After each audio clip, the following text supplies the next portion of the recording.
Hello friends, welcome to civil solve. Foundation engineering का ये last lecture है जिसमें कि हम negative skin friction of piles और ग्रुप एक्शन ऑफ पाइल्स के बारे में डिस्कस करेंगे। तो चलिए स्टार्ट करते हैं। नेक्स्ट आता है नेगेटिव स्किन फ्रिक्शन। तो नेगेटिव स्किन फ्रिक्शन एक फिनोमिना है जब सराउंडिंग सॉइल जो है वो surrounding soil to the pile settles more than settlement of pile, यानी कि जो सॉइल है वो पाइल से ज़्यादा सेटल कर जाए, तो इस फिनोमिना को कहते हैं नेगेटिव स्किन फ्रिक्शन। अब जैसे कि ये लूज सॉइल है इतनी L1 लेंथ पे, क्लियर है, यहाँ तक L1 लेंथ है और यहाँ से L2 लेंथ है। तो L1 लेंथ पे अगर लूज सॉइल है तो ये पाइल से ज़्यादा सेटल कर जाएगी, तो इसमें एक नेगेटिव स्किन फ्रिक्शन डेवलप हो जाता है क्योंकि ये डाउनवर्ड डायरेक्शन में सेटल होगी। तो ओवरऑल यहाँ पे डाउनवर्ड डायरेक्शन में एक नेगेटिव स्किन फ्रिक्शन लग जाता है जिसको QNF से डिनोट करते हैं। ये कंडीशन होती है जब सॉइल जो है adjacent to the pile is very loose और सॉफ्ट, यानी कि पाइल के एडजेसेंट जो सॉइल यूज़ कर रहे हैं वो बहुत ज़्यादा लूज या सॉफ्ट है, तो इस केस में नेगेटिव स्किन फ्रिक्शन अकर हो जाता है। तो जो सेटलमेंट है ऑफ लूज सॉइल का वो कुछ रीजंस की वजह से होता है, या तो सरचार्ज आपने बढ़ा दिया ओवर सराउंडिंग सॉइल, तो फाइनली ये लूज सॉइल क्या हो गई, ज़्यादा सेटल हो गई, या लोअरिंग ऑफ वाटर टेबल को आपने लोअर कर दिया तो इफेक्टिव स्ट्रेस बढ़ जाएगी, तो सॉइल और एकदम सेटल हो जाएगी। Disturbance due to seismic effect और अदर डायनेमिक एक्टिविटी, यानी कि अगर सीस्मिक इफेक्ट हो गया या अदर डायनेमिक एक्टिविटी हो गई तो उसकी वजह से जो है तो कुछ और एक्टिविटीज़ या सडन लोडिंग हो गई या सीस्मिक इफेक्ट हो गया तो उसकी वजह से भी डिस्टर्बेंस की वजह से सॉइल क्या होती है, सेटल कर जाती है, जिसकी वजह से नेगेटिव स्किन फ्रिक्शन डेवलप हो जाता है। Due to negative skin friction ultimate load carrying capacity of pile decreases. तो अगर नेगेटिव स्किन फ्रिक्शन लग रहा है तो डाउनवर्ड डायरेक्शन में लग रहा है, बाकी स्किन फ्रिक्शन और एंड बियरिंग रेजिस्टेंस जो है अपवर्ड डायरेक्शन में लग रहे हैं, तो लोड कैरिंग कैपेसिटी क्या हो जाती है, रिड्यूस हो जाती है। तो अगर आपको जो है लोड कैरिंग कैपेसिटी फाइंड करनी है तो आपको पता है QUP किसके इक्वल होगा, QEB प्लस QSF। अब ये डाउनवर्ड डायरेक्शन में लग रहा है तो माइनस लगा देंगे, माइनस QNF, क्लियर है। तो अल्टीमेट लोड जो है वो क्या हो जाएगा, कम हो जाएगा पाइल का। तो अगर यहाँ पे आपको ये वैल्यूज़ फाइंड करनी है तो क्या होगा, अल्टीमेट लोड जो है वो टोटल इक्वल है QEB के प्लस QSF के माइनस QNF, क्लियर है। तो अगर QEB की वैल्यू फाइंड करनी है तो QB इंटू AB होता है, यानी 9C into AB plus QSF की वैल्यू फाइंड करनी है तो आपको पता है ये वैल्यू क्या होगी। अब यहाँ पे L2 लेंथ में SF लग रहा है तो यहाँ पे जो कोहेशन लेंगे एडेशन फैक्टर वो क्या लेंगे, α2 मान लेंगे, α2 C2 bar into overall area AS, clear है। अब यहाँ पे AS2 ले लीजिए माइनस QNF, यानी कि ये जो फर्स्ट लेंथ है उसमें लग रहा है, तो α1 C1 बार इंटू AS1। तो इस टाइप से QUP निकल आएगा। यहाँ पे 9C इंटू बेस एरिया क्या हो जाएगा, π/4 इंटू D², अगर ये सर्कुलर है, अगर वही स्क्वायर होगा तो B² plus α2 C2 bar into AS2 कितना हो जाएगा, AS2 हो जाएगा πD into L2 minus α1 C1 bar into AS1 πD into L1, clear है। ये अगर आपकी सर्कुलर पाइल है तो आप ये फॉर्मूला यूज़ करेंगे। वही अगर जो है आपकी स्क्वायर पाइल होती, ये किसके लिए यूज़ कर रहे हैं, सर्कुलर के लिए, वही अगर पाइल स्क्वायर होती तो क्या आप लिखते हैं, 9C into B² plus α2 C2 bar into 4B into L2 minus α1 C1 bar into 4B into L1, clear है। तो ये हो जाएगा ultimate load carrying capacity of pile. अगर आपकी सॉइल जो है वो लूज सॉइल है कुछ लेंथ तक, तो वहाँ पर अगर नेगेटिव स्किन फ्रिक्शन डेवलप हो रहा है तो उस केस में जो है आप इस फॉर्मूले की हेल्प से अल्टीमेट लोड पाइल का कैलकुलेट कर सकते हैं। कुछ नेक्स्ट आता है topic group action of pile. Suppose आपने सिंगल पाइल ली तो सिंगल पाइल में आपने देखा कि स्ट्रेस जो है, स्ट्रेस जोन सिर्फ इतना बन रहा है। आपने क्या किया, कि इन पाइल्स को कुछ स्पेसिंग पे क्लोज करके आपने क्लोज स्पेसिंग पे प्लेस कर दिया। तो आप देख रहे हैं कि इसका सिंगल स्ट्रेस जोन इतना था, फिर इसका स्ट्रेस जोन इतना था, फिर इसका स्ट्रेस जोन इतना था। तो ये आपस में हाईली स्ट्रेस जोन हो गया क्योंकि यहाँ पे दोनों का कंबाइंड इफेक्ट हो गया। तो जिसकी वजह से ओवरऑल जब बनता है ग्रुप एक्शन में तो ये स्ट्रेस जोन बढ़ जाता है। क्लियर है, यानी कि ओवरऑल स्ट्रेस जोन सिर्फ यहाँ तक ये कवर हो जाएगा। तो जो आइसोबार अगर आप देखें ग्रुप का तो ये कंप्लीट होगा। भाई ये सिंगल पाइल का आइसोबार देखें यानी इक्वल प्रेशर डायग्राम जो है वो यहाँ पे सिर्फ इतना आएगा, बट वही टोटल अगर तीनों ग्रुप का कंबाइंड इफेक्ट जो होता है वो इस टाइप का आ जाता है। वही अब सपोज आपने डिफरेंट दूर दूर पे कर दी यानी स्पेसिंग थोड़ी बढ़ा दी तो इनका जो है आपस में ओवरऑल क्या हो रहा है कि ये यहाँ पे बन रहा है इसका आइसोबार डायग्राम, ये बन रहा है इसका ये बन रहा है, यानी कि आपस में कांटेक्ट में नहीं आ पा रहे। तो ये जो है आपकी ग्रुप पाइल्स नहीं कहलाएंगी क्योंकि इसमें पाइल्स जो है बहुत दूर दूर तक हैं। क्लियर है, तो ग्रुप पाइल्स अगर करनी है तो एक प्रॉपर स्पेसिंग रखनी होगी जिसकी वजह से पूरा इफेक्ट कंबाइंड इफेक्ट आ पाए। तो देख लीजिए सपोज ये क्या है, आपने ये नाइन पाइल्स इसमें प्लेस की हुई हैं इस टाइप की, टाइप 1, टाइप 2 और ये टाइप 3। क्लियर है, तो ये टाइप 3 की पाइल्स हो गई। सपोज ये आपने पाइल्स प्लेस कर दी तो यहाँ पर सपोज इन पाइल्स के बीच की स्पेसिंग आपने एस रखी या एस टी बोल दीजिए, एस बोल दीजिए। तो ओवरऑल अगर आप बात करते हैं पूरी विड्थ की तो पूरी पाइल तो अब क्या कहलाएगी, अब ये ग्रुप पाइल कहलाएगी, यानी ओवरऑल एक पाइल बन जाएगी जिसका ओवरऑल साइज क्या होगा, ये बी और ये साइज भी क्या होगा बी। तो ये स्क्वायर पाइल बन गई। अब स्क्वायर पाइल को एक सिंगल पाइल की तरह आप वर्क करेंगे। क्लियर है, अब इसको जो है सिंगल पाइल मान लेंगे जहाँ सिंगल पाइल एक स्क्वायर पाइल है जिसकी साइज कितनी है बी बाई बी। तो यहाँ पे अगर बी की बात करें तो ओवरऑल आपको बी की वैल्यू कितनी मिल जाएगी, बी इक्वल टू ओवरऑल इनके सेंटर टू सेंटर स्पेसिंग कितनी है, एस है तो 2s प्लस आप ये देख रहे हो हाफ और ये हाफ, एक डायमीटर कवर हो गया यानी 2s प्लस डी। वही अगर आपको नंबर ऑफ एक्स बार्स हैं, सपोज एक्स पाइल यूज़ कर रहे हैं तो क्या हो जाएगा, यहाँ 3 पाइल यूज़ कर रहे हैं तो 3 - 1, एक्स पाइल यूज़ करेंगे तो स्पेसिंग कितनी हो जाएगी x - 1 into S plus dia of pile. तो ये ओवरऑल टोटल विड्थ आपकी ग्रुप पाइल की मिल जाएगी यानी साइज मिल जाएगा। वही अगर एक्स पाइल यूज़ कर रहे हैं, 4 यूज़ कर रहे हैं तो 3 स्पेसिंग मिलेंगी यानी 4 - 1 3 इंटू एस। 3 पाइल्स यूज़ कर रहे हैं तो यहाँ पे जब 3 पुट करेंगे 3 - 1 कितना आ जाएगा 2 into S plus D. Clear है, तो ये आपको साइज ऑफ पाइल मिल जाएगा। ये देख लीजिए, if applied load is large, जब लोड जो है वो बहुत ज़्यादा लार्ज होता है तब आप ग्रुप एक्शन यूज़ करते हैं यानी मोर नंबर ऑफ पाइल्स का यूज़ करते हैं। तो पाइल में एक्ट इंडिविजुअली और in group depending upon spacing between piles. तो अगर स्पेसिंग कम है तो एज अ ग्रुप वर्क करेगी, स्पेसिंग ज़्यादा है तो वो सारी पाइल्स इंडिविजुअली वर्क करेंगी। तो अगर centre to centre spacing piles के बीच की 2.5D से 4D है तो सॉइल बिटवीन द पाइल्स में गेट कॉम्पैक्टेड, तो आपस की जो पाइल्स हैं वो कॉम्पैक्ट हो जाएंगी और इंटायर वेज यानी एक कंप्लीट पाइल बना लेगी जिसका साइज क्या होगा b बाई बी, में act as a single pile which is called pile group, जिसको पाइल ग्रुप कहते हैं।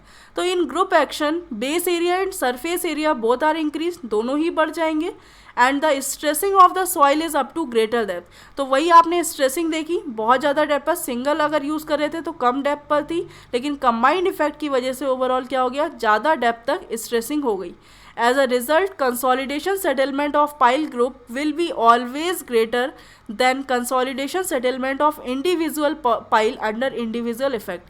तो ओवरऑल जब कंसोलिडेशन सेटलमेंट होगा, जब स्ट्रेस जोन बढ़ गया तो कंसोलिडेशन सेटलमेंट पाइल ग्रुप का भी क्या होगा, ज़्यादा होगा। क्लियर है, the minimum of piles number of piles required for group action is 3। तो जो मिनिमम नंबर ऑफ पाइल अगर आपको ग्रुप एक्शन बनाना है तो कितनी होंगी 3, when piles are placed in the form of an equilateral triangle. आप ये देखिए एक ट्रायंगल की फॉर्म में भी बना सकते हैं, तो इनके बीच की centre to centre spacing S है।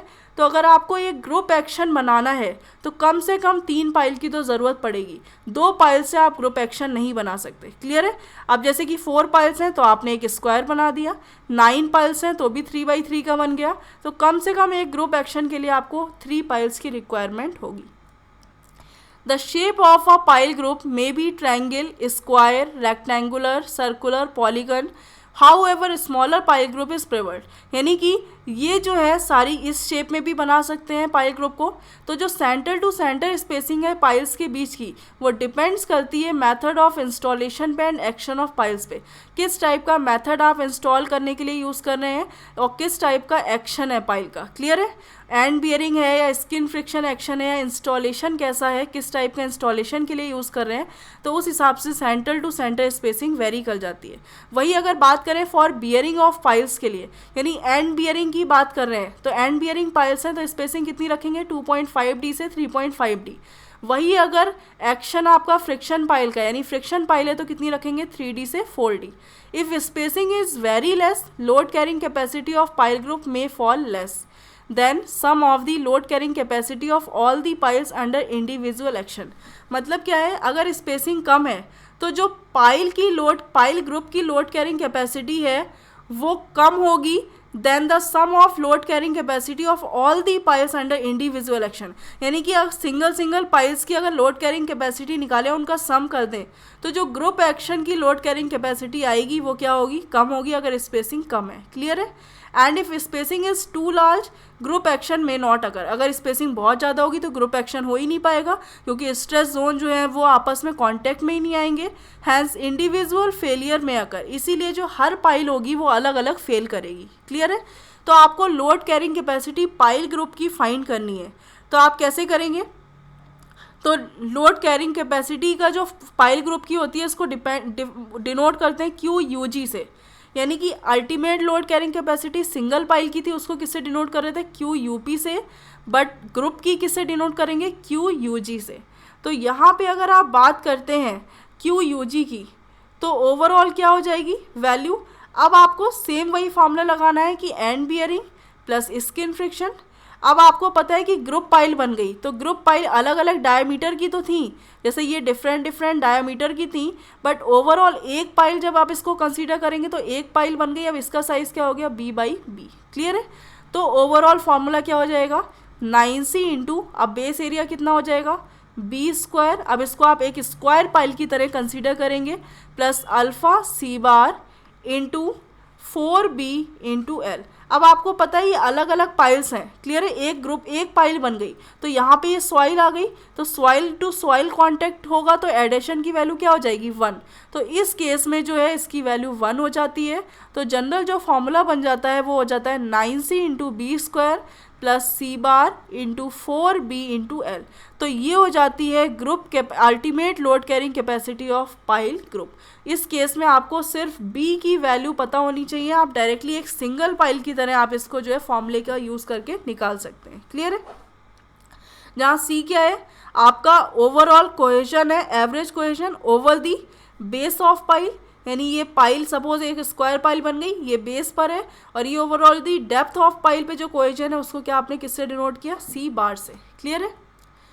अब आपको निकालना है allowable load on safe load on pile group. Allowable load क्या होगा, तो आपको पता है अलाउएबल लोड और safe load is taken minimum of the following. तो जो पहला जो है अगर आप लेंगे QUG upon factor of safety, ये अलाउएबल लोड हो गया। या आप लेंगे n टाइम्स, यानी कि n पाइल्स यूज़ कर रहे हैं ग्रुप बनाने के लिए, n टाइम्स ऑफ QUP, यानी सिंगल पाइल की लोड कैरिंग कैपेसिटी उसको n से मल्टीप्लाई कर दिया, यानी टोटल पाइल्स की आ गई, अपॉन F। तो इनमें से जो भी वैल्यूज़ जो है आपकी मिनिमम होगी, क्लियर है, तो वो आपका हो जाएगा अलाउएबल लोड और safe load of the pile group. Clear है? QUG अपॉन F या n times of QUP upon F, इनमें से जो मिनिमम वैल्यू होगी वो आप ले लेंगे, जहाँ n क्या है, टोटल नंबर ऑफ पाइल्स। तो जो भी आप ग्रुप बनाने के लिए यूज़ कर रहे हैं वो आपकी जो है टोटल नंबर ऑफ पाइल्स हो जाएगी n की वैल्यू। और QUP क्या है, वो single load carrying capacity of single pile. यहाँ पे आप लिख लीजिए QUP जो है अल्टीमेट लोड कैपेसिटी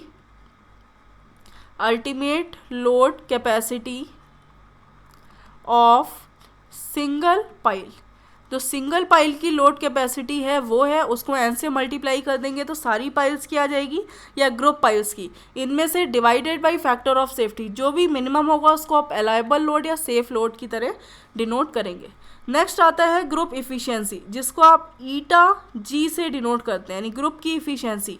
तो इसको डिफाइन करते हैं as a ratio of load carrying capacity of pile group to the sum of load carrying capacity of the pile under individual action. तो इसको डिज़ाइन कर सकते हैं, डिफाइन कर सकते हैं कि ईटा जी जो है ये हमेशा जो है group efficiency always greater than 1 रहेगी। क्लियर है? इस टाइप से डिज़ाइन करेंगे कि हमेशा 1 से ज़्यादा रहनी चाहिए, क्योंकि जो पाइल ग्रुप की लोड कैरिंग कैपेसिटी है वो हमेशा ज़्यादा रहे। तो ईटा जी की जो वैल्यू होगी वो क्या हो जाएगी आपकी, ग्रुप इफिशिएंसी क्या है कि पाइल ग्रुप की लोड कैरिंग कैपेसिटी, यानी कि क्या होगी q u g upon divided by, आपको पता है sum of load carrying capacity of under individual pile, यानी कि n times of q u p. Clear है? तो ये रेशियो कहलाता है आपका ग्रुप इफिशिएंसी। तो इस टाइप से आप निकाल सकते हैं। और जनरली जो इस केस में फैक्टर ऑफ सेफ्टी यूज़ किया है, इसकी वैल्यू जो है वो जनरली 2.5 से 3 के बीच में वेरी करती है। क्लियर है? तो इस टाइप से आप ग्रुप इफिशिएंसी का फॉर्मूला यूज़ करके आप ओवरऑल इफिशिएंसी पूछ रहे हैं तो आप इस टाइप से निकाल दीजिए, या ओवरऑल अगर ग्रुप इफिशिएंसी की वैल्यू हमेशा ग्रेटर देन और इक्वल टू 1 होनी चाहिए तो जनरली आप 1 कंसीडर करके किसी भी साइज़ डिज़ाइन कर सकते हैं, या ग्रुप ओवरऑल ग्रुप की जो है वो अल्टीमेट लोड फाइंड कर सकते हैं। एक क्वेश्चन देख लीजिए, इससे क्लियर हो जाएगा कि 9 piles of 300 mm diameter, total कितनी पाइल्स यूज़ करें 9 पाइल्स, और डायमीटर कितना है 9 पाइल्स का 300 mm। क्लियर है? और 8 मीटर लेंथ है, यानी कि ओवरऑल पाइल की लेंथ कितनी है 8 मीटर, वो तो सेम ही रहेगी। Are arranged in square pattern, square pattern में अरेंज की गई है। सपोज ये स्क्वायर है तो 9 पाइल्स को इस टाइप से अरेंज किया है, एक ये हो गई सेकेंड पाइल, थर्ड पाइल, तो आपने एक स्क्वायर बना दिया 3x3 का। तो इस टाइप की जो है सारी पाइल्स आपने इस टाइप से अरेंज कर दी। क्लियर है? कितना डायमीटर है 300 mm। Column is a uniform deposit of medium clay, Q U की वैल्यू दी है, तो यहाँ पे आप कोएशन की वैल्यू निकाल सकते हैं क्यू यू बाई 2 से, तो 100/2, तो ओवरऑल कोएशन की वैल्यू आ जाएगी 50 kilo newton per metre square. If centre to centre spacing of piles, यहाँ से सेंटर टू सेंटर स्पेसिंग कितनी दी है 900 mm। क्लियर है? तो S की वैल्यू गिवन है 900 mm और एडेशन फैक्टर की वैल्यू गिवन है 0.9। तो कैलकुलेट करना है कैपेसिटी ऑफ पाइल ग्रुप यानी क्यू यू जी की वैल्यू फाइंड करनी है। फैक्टर ऑफ सेफ्टी जो है 2.5 गिवन है। क्लियर है? F की वैल्यू गिवन है 2.5 और आपको ग्रुप की कैपेसिटी फाइंड करनी है, ये वैल्यूज़ आपको निकालनी है। तो आपको पता है कि यहाँ से आप साइज़ निकाल सकते हैं पाइल ग्रुप का। B की वैल्यू क्या होगी, ओवरऑल 3 पाइल्स हैं तो 2 इंटू स्पेसिंग कितनी है 900 प्लस ओवरऑल डाया कितना है 300, तो ये ओवरऑल यहाँ से यहाँ तक साइज़ मिल जाएगा आपको। तो कितना हो जाएगा 18 प्लस 300 2100 mm, या आप इसको मीटर में कन्वर्ट कर सकते हैं, 2.1 मीटर साइज़ मिल गया। तो अगर आपको ग्रुप की ओवरऑल अल्टीमेट कैरिंग कैपेसिटी जो है पाइल ग्रुप की फाइंड करनी है तो क्या फॉर्मूला यूज़ करेंगे, आपको क्यू यू जी वाला फॉर्मूला यूज़ करना पड़ेगा, जहाँ पे क्या होता है formula q u g equal to 9c into b square plus alpha की वैल्यू तो 1 होती है c bar into 4b into l. तो ये हो गई pile load carrying capacity of pile group. 9 into c की वैल्यू कितनी गिवन है आपको 50 गिवन है, इंटू बी आप निकाल चुके हैं 2.1 स्क्वायर प्लस सी बार की वैल्यू आपकी कितनी आ गई है, वही 50 यूज़ कर देंगे, कुछ नहीं गिवन है। 4 इंटू बी आपका पता है 2.1 और जो लेंथ है पाइल की वो है 8 मीटर। तो यहाँ पे आपको कैपेसिटी मिल जाएगी ग्रुप पाइल की 5344.5 kilo Newton. Factor of safety given है, इसका मतलब है कि जो सेफ लोड कैरिंग कैपेसिटी पूछ रहे हैं पाइल ग्रुप की, अब यहाँ पे इंडिविजुअल पाइल की लोड कैरिंग कैपेसिटी निकाल लीजिए, कितनी आ जाएगी 9c। अब इंडिविजुअल पाइल है यानी कि सर्कुलर है पाइल, तो ओवरऑल बेस क्या होगा area π/4 into d square plus alpha यहाँ पर ऐड करेगा इंडिविजुअल पाइल के केस में alpha c bar into pi into d into l. ये इंडिविजुअल पाइल की आपकी कैपेसिटी मिल गई। तो 9 इंटू सी की वैल्यू कितनी है 50 into π/4 into d overall diameter कितना गिवन है आपको 300 mm डायमीटर है यानी कि 0.3 स्क्वायर लिख सकते हैं प्लस अल्फ़ा सी बार तो अल्फ़ा की वैल्यू कितनी गिवन है आपको क्वेश्चन में? अल्फ़ा की वैल्यू एडिशन फैक्टर की 0.9 गिवन है, सी बार आप 50 ले सकते हैं, पाई इंटू डाया कितना गिवन है, डी की वैल्यू जो है 0.3 मीटर गिवन है, इंटू लेंथ ओवरऑल पाइल की 8 मीटर है। तो यहाँ से क्यू यूपी की वैल्यू आपकी मिल जाएगी 371.1 किलो न्यूटन। क्लियर है? आपको n times of q UP चाहिए, यानी कि 9 पाइल्स की कैपेसिटी कितनी आएगी? तो n क्या है? 9 पाइल्स है, 371.1। तो ओवरऑल 9 पाइल्स की जो कैपेसिटी आएगी 3339.91 किलो न्यूटन। तो ये तो आपको n times of q u मिल गया और ग्रुप कैपेसिटी पाइल ग्रुप की ये मिल गई। अब आपको जो है सेफ लोड निकालना है पाइल ग्रुप पे। क्लियर है? तो सेफ लोड क्या होगा पाइल ग्रुप पे? पाइल ग्रुप का safe load capacity of pile group. तो इसके लिए आपको पता है कि जो सेफ लोड होता है वो इनमें से मिनिमम जो भी वैल्यू होगी क्यू यू जी की या n times of q u P divided by factor of safety. तो इनमें से जो भी वैल्यू मिनिमम होगी वो आप यूज़ कर लेंगे।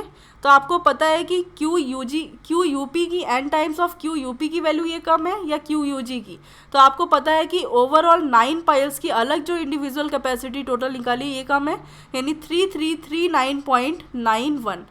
तो ओवरऑल जब यहाँ पे आप फाइंड करेंगे क्या लेंगे? 3339.91 divided by factor of safety given है इस क्वेश्चन में 2.5।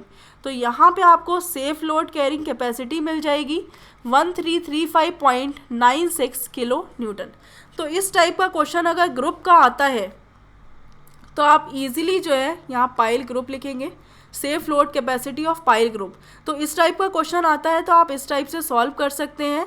क्यू यू जी की वैल्यू अलग निकाल लीजिए, क्यू यू पी की निकाल लीजिए, उसको n से मल्टीप्लाई कर दीजिए, जो भी मिनिमम वैल्यू होगी उसको फैक्टर ऑफ सेफ्टी से जब डिवाइड करेंगे तो आपको सेफ लोड कैरिंग कैपेसिटी मिल जाएगी पाइल ग्रुप की।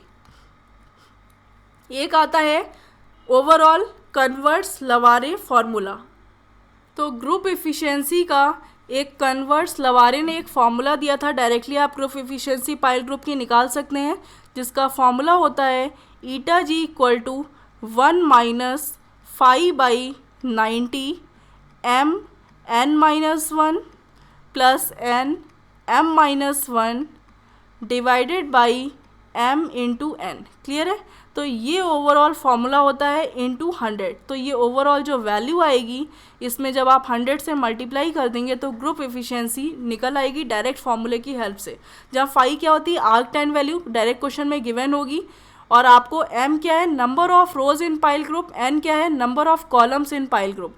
ये आपस में जब एक्सचेंज भी कर सकते हैं तो वैल्यू सेम ही आनी है। क्लियर है? क्योंकि m n-1 या n m-1 बात एक ही है, और n और m जो है आपस में इंटरचेंज कर सकते हैं। इस टाइप से इस फॉर्मूले की हेल्प से आप ग्रुप एफिशिएंसी निकाल सकते हैं। एक क्वेश्चन देख लीजिए, 25 पाइल्स हैं are arrange in square pattern. जब स्क्वायर पैटर्न में अरेंज है तो आपको पता है कि total find the group efficiency using Converse Labarre formula if आर्क-10 वैल्यू गिवन है कितनी है? 159।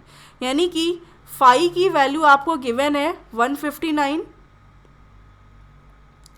यहाँ पे जो आर्क-10 ओवरऑल आर्क-10 वैल्यू जो गिवन है वो 159 नहीं है, वो 9 गिवन है। क्लियर है? 9 जो है वो आर्क-10 9 डिग्री जो है आर्क-10 वैल्यू है। तो ओवरऑल फाइल की वैल्यू जो है 9 गिवन है। आपको पता है कि 25 पाइल्स हैं, तो अगर स्क्वायर में अरेंज करेंगे तो कितना होगा? 5/5 की पाइल्स बनेंगी। तो m की वैल्यू क्या हो जाएगी? 5, यानी कि number of rose in pile group. तो कितनी रोज बन जाएंगी? 5/5 की, और n इक्वल टू क्या हो जाएगा? 5, यानी 5/5 की रोज बनेंगी। तो m और n की वैल्यू पता है, आप ग्रुप एफिशिएंसी निकाल सकते हैं। 1 माइनस 5 कितना है? 9/90 इंटू m n-1 यानी कि 5-1 plus 5 into 5-1 divided by 5 into 5 into 100। तो इस टाइप से जब आप इसको सॉल्व करेंगे तो आपको 84% जो है वो ग्रुप एफिशिएंसी डायरेक्टली फॉर्मूले की हेल्प से मिल जाएगी। नेक्स्ट एक टर्म आता है group settlement ratio.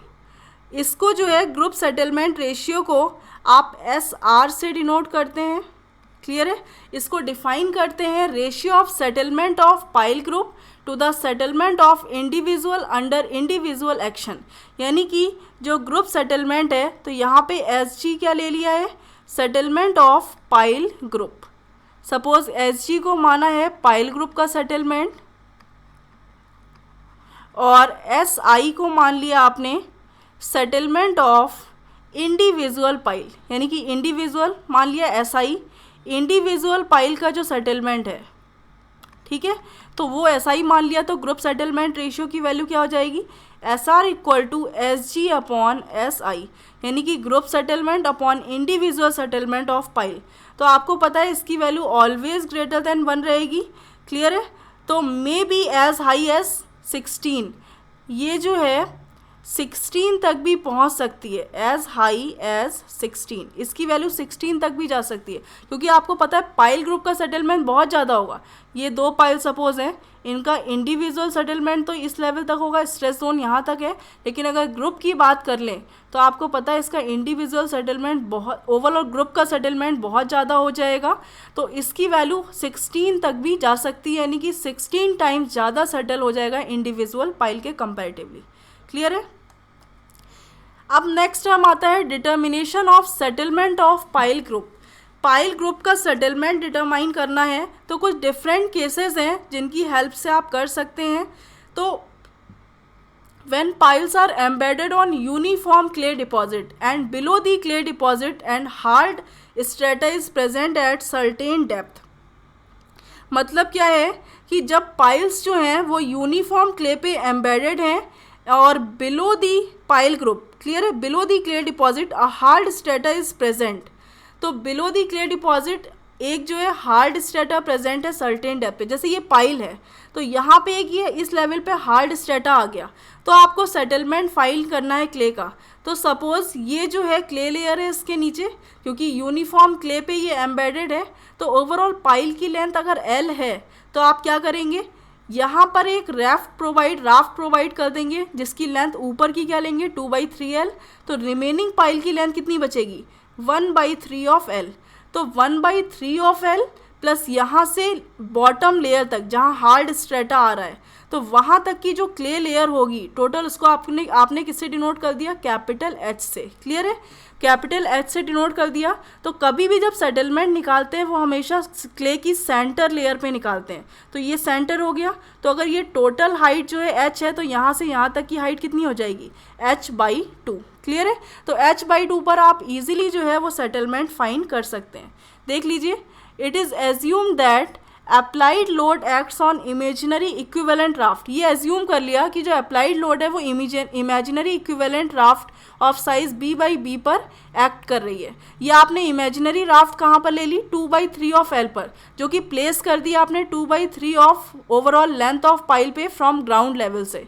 Below the assumed raft load is transfer to the soil. फिर उसके बाद आपने एज्यूम कर लिया कि जो राफ्ट का लोड है वो ट्रांसफर हो रहा है सॉइल पर 2 वर्टिकल बाई 1 हॉरिजॉन्टल के रेशियो में।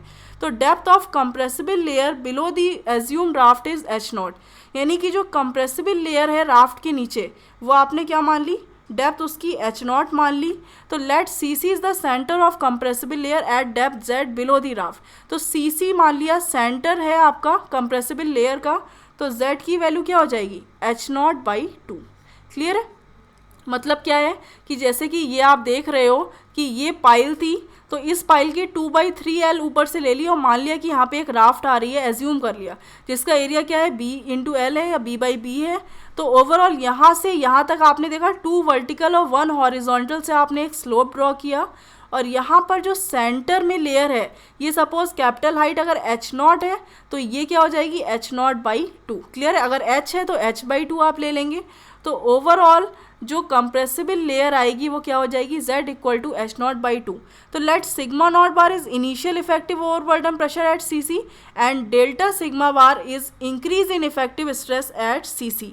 तो कभी भी जब आप इंक्रीज इन इफेक्टिव स्ट्रेस आप निकालते हैं तो जो लोड पाइल पर लग रहा होता है divided by area of soil eight CC, यानी कि सीसी पर जो सॉइल का एरिया है उससे डिवाइड कर देंगे तो आपको इंक्रीज इन इफेक्टिव स्ट्रेस मिल जाएगी। जैसे कि देखिए, आपको पता है कि ये जो पाइल है इस पर ये लोड P एक्ट कर रहा है या सपोज Q एक्ट कर रहा है, तो ये लोड ले लिया, इसकी वजह से इंक्रीज होगी। और इस सेंटर पे कितना एरिया है, तो ये एरिया आपने फाइंड कर लिया। क्लियर है। अब सपोज ऐसा हुआ कि ये जो, अगर आप यहाँ राफ्ट से देखें तो राफ्ट से यहाँ तक की इस टाइप की क्ले लेयर आएगी और ये सेंटर है। क्लियर है। सपोज आपने मान लिया कि ओवरऑल ये जो रेशियो बन रहा है 2 वर्टिकल 1 हॉरिजॉन्टल ना बन के, सपोज ये जो है ये 1 है और ये n है, यानी 1:n का रेशियो बन रहा है। ये 1 हो गया तो ये 0.5 हो गया इस केस में। तो यहाँ पे अगर आप बात करते हैं सेंटर पे, यानी कि ये सपोज डेप्थ जो है यहाँ से यहाँ तक z है। क्लियर है। तो z होगी, तो यहाँ पे अगर ये विड्थ b है और लेंथ जो है वो l है, तो ओवरऑल यहाँ पे विड्थ कितनी हो जाएगी टोटल, ये तो b रहेगी और यहाँ पे ये 1 है और ये n रेशियो है, तो यहाँ पे अगर ये z है तो ये क्या हो जाएगा nz। यानी कि ओवरऑल अगर सेंटर पे एरिया आप फाइंड करें तो आपको पता है क्या हो जाएगा v + 2nz, और वही अगर लेंथ क्या हो जाएगी इंटू l + 2nz। तो ये एरिया आपको सेंटर पे जो मिलेगा उसको जो है आप डिवाइड कर देंगे टोटल लोड से, तो आपको डेल्टा सिग्मा बार की वैल्यू फाइंड हो जाएगी। क्लियर है।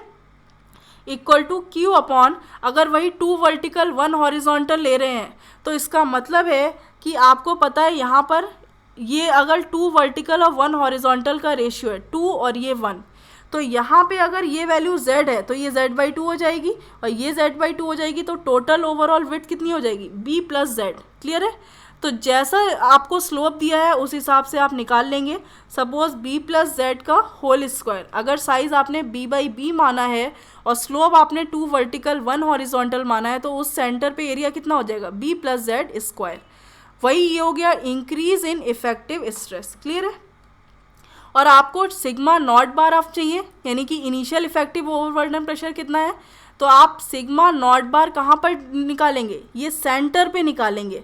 तो अगर सेंटर की ऊपर से ग्राउंड सरफेस से आप डेप्थ देखें तो कितनी होगी, एक तो ये 12/3 हो गई प्लस h/2, 12/3 प्लस h/2 पे आप जो है सिग्मा नॉट बार की वैल्यू निकाल सकते हैं। जो भी गामा दिया है, सैचुरेटेड है, वाटर टेबल है, तो गामा डैश ले लेंगे, तो उस हिसाब से आप सिग्मा नॉट बार की वैल्यू फाइंड कर लेंगे। तो फाइनली जो सेटलमेंट आएगा पाइल ग्रुप का below the assume draft is given by, तो उसकी वैल्यू कितनी होगी, तो वो फॉर्मूला हो जाएगा delta H = CC/H0 upon 1 + E0। H0 वही क्ले की टोटल कंप्रेसिबल लेयर है, into 1 + E0 log base 10 sigma not bar plus delta sigma bar upon sigma not bar. मतलब क्या है कि फॉर्मूला तो सेम रहेगा, यही निकालना है, बट आपको डिफरेंस किस में आ जाएगा, सिग्मा नॉट बार और डेल्टा सिग्मा बार। ये हमेशा जो है आपको ये देखना है कि सेंटर लेयर कहाँ पर आ रही है। अगर ये पाइल है सिंगल और ये हार्ड स्ट्रेटा पे है तो यहाँ से 2/3L को कट कर देंगे और यहाँ से आप जो है ओवरऑल ये आप स्लोप डिवाइड कर देंगे और ये टोटल कंप्रेसिबल लेयर ले लेंगे और इसका जो सेंटर निकलेगा यहाँ पर आप सिग्मा नॉट बार भी निकालेंगे और यहीं पर आप डेल्टा सिग्मा बार की वैल्यू फाइंड करेंगे। अगर पाइल्स जो हैं, if piles are driven through clay having 2 layers, अब सपोज 2 लेयर में पाइल ड्राइव की गई है, एक लेयर आपकी ये L1 हो गई और दूसरी लेयर पाइल की जो है वो L2 है। अलग अलग सॉइल की लेयर होंगी, सपोज ये सॉफ्ट सॉइल है और ये आपकी स्ट्रॉन्ग सॉइल है, तो लेयर डिवाइड हो गई। सपोज ये लेंथ L1 है और ये L2 है, तो आप क्या करेंगे, L1 को हटा देंगे, L2 का 2/3 ले लेंगे जस्ट, यानी कि ये 2/3 ऑफ L2 ले लिया। तो यहाँ से जो स्लोप ड्रॉ होगा वो अब ये होगा इस टाइप का। क्लियर है। यानी कि ये 1/3 ऑफ L2 और ये सेंटर, तो यहाँ से ये लेयर H0 हो गई और यहाँ से ये वैल्यू क्या हो गई, H0/2। अगर इस टाइप की ओवरऑल क्वेश्चन में दे रखा है कि पाइल 2 लेंथ में डिवाइडेड है, सॉफ्ट सॉइल में L1 लेंथ में है और स्ट्रॉन्ग सॉइल में L2 लेंथ में है, तो ये 2/3 ऑफ L2 हटा देंगे, तो यहाँ से 1/3 ऑफ L2 से ओवरऑल आप ये स्लोप ड्रॉ कर देंगे। The imaginary raft is assume to be placed at 2/3 of L2 below the soft clay, यानी सॉफ्ट क्ले की ऊपर की लेयर हटा दी और बॉटम की लेयर में 2/3 ऑफ L2 पे राफ्ट एज्यूम कर लिया और राफ्ट के नीचे की जितनी भी ओवरऑल सॉइल थी उसको आपने ओवरऑल एज्यूम कर लिया। In this case bearing and friction action both will be effective. तो rest of the procedure is similar to previous one, जैसे कि आप उसके बाद 2/3 ऑफ L2 ले लिया, फिर सिमिलर वही सिग्मा नॉट बार की वैल्यू वहाँ पर निकाल ली, डेल्टा सिग्मा बार की निकाल ली और फाइनली आपने सेटलमेंट ड्रॉ कर लिया। अगर पाइल रेस्ट कर रही है over stiff clay and pile group act bearing pile group है, यानी कि खाली स्टिफ क्ले पर एक्ट कर रही है और कह दिया है कि बियरिंग पाइल ग्रुप है, सिर्फ बॉटम जो है पॉइंट रेजिस्टेंस ही वर्क कर रहा है या and bearing resistance he act कर रहा है, तो कुछ नहीं करना है आपको, सिर्फ पाइल की जो बॉटम यानी पूरी लेंथ कवर कर लेंगे L, तो L लेंथ पे जो है आप यहाँ पर राफ्ट एज्यूम कर लेंगे और यहाँ से ओवरऑल जो है ये स्लोप ड्रॉ करेंगे कंप्रेसिबल लेयर का और यहाँ से जो सेंटर की स्पेसिंग होगी ये वाली, ये H0/2 आप एज्यूम कर लेंगे। क्लियर है? In this case equivalent raft is assume to be placed at the base of pile, तो जो राफ्ट एज्यूम करेंगे वो पाइल के बेस पर करेंगे। Rest is to the similar to previous case, बाकी सिमिलर रहेगा, यानी ये डेप्थ Z मान ली H0/2, यहाँ पर आपने सिग्मा नॉट बार और डेल्टा सिग्मा बार निकाल लिया। डेल्टा सिग्मा बार आपको पता है अगर टोटल लोड P लग रहा है और सेंटर पे जो एरिया आएगा एट सेंटर, क्लियर है, CC पे जो एरिया मिलेगा वो आपने एरिया निकाल लिया, सिग्मा नॉट बार की वैल्यू यहाँ पर निकाल ली, यानी यहाँ पर ओवरऑल क्या होगी L + H/2 पे जो ओवरऑल स्ट्रेस आ रही होगी सिग्मा नॉट बार की वो एज्यूम कर ली और फाइनली आपने जो है सेटलमेंट फाइंड कर लिया। तो इस टाइप के कुछ क्वेश्चंस जो हैं वो ओवरऑल कन्वेंशनल में पूछ लेते हैं, बट रियली जो है पाइल के और पाइल लोड कैपेसिटी या पाइल ग्रुप की कैपेसिटी के क्वेश्चंस पूछे जाते हैं, उनकी आप प्रैक्टिस कर लीजिए। Thank you friends.